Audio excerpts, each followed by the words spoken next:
जहाँ तक कहानी सुनो की बात है, एक बहुत ज़बरदस्त हिट पूरी दुनिया जिसे एप्रिशिएट कर रही है। कैफ़ी खलील ने बहुत खूबसूरत अंदाज़ में इसको गाया और जितनी मासूमियत से इसको उन्होंने लिखा है, उसमें उनके जज़्बात का जो इज़हार हो रहा है, वो बहुत ही ब्यूटीफुल है। वो गाना मैंने सुना और मुझे ऐसा लगा कि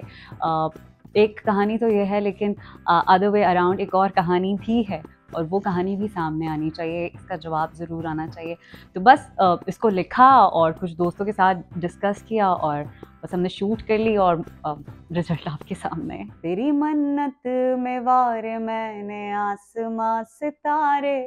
ये क्या तुझको हुआ जो तू कर ना सका,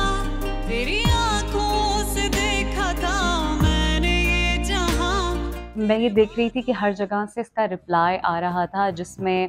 जिस तरह से उसके लिरिक्स हैं इस गाने के, जो ओरिजिनल गाना है,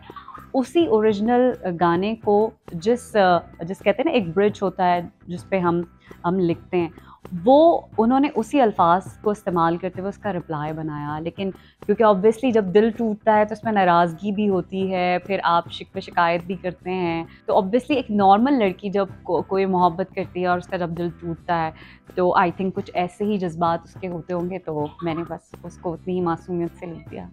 कहानी मेरी तुझसे क्यों जुड़ी, मोहब्बत मेरी अधूरी रही।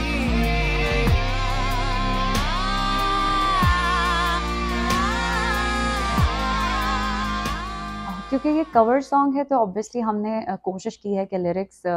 हम इसको मुख्तलिफ रखें, तो हमने लिरिक्स बिल्कुल मुख्तलिफ रखे हैं और आखिर में हमने कोशिश की है कि एक पार्ट जो इस गाने का आखिरी स्टैंज़ा है वो बिल्कुल इसकी मेलोडी अलग है, ताकि वो उस चीज़ से एक एसोसिएशन भी ज़ाहिर हो और हमारा जो एफ़र्ट है, जो हम काम करना चाह रहे थे, जो सुनाना चाह रहे थे म्यूज़िक के ज़रिए, तो वो भी हमने इसमें अपना एक दिखाया है कमाल। तेरी सांसों की मेहंदी हाथों में रचाएं, तेरी आँखों के सदके तेरे नाम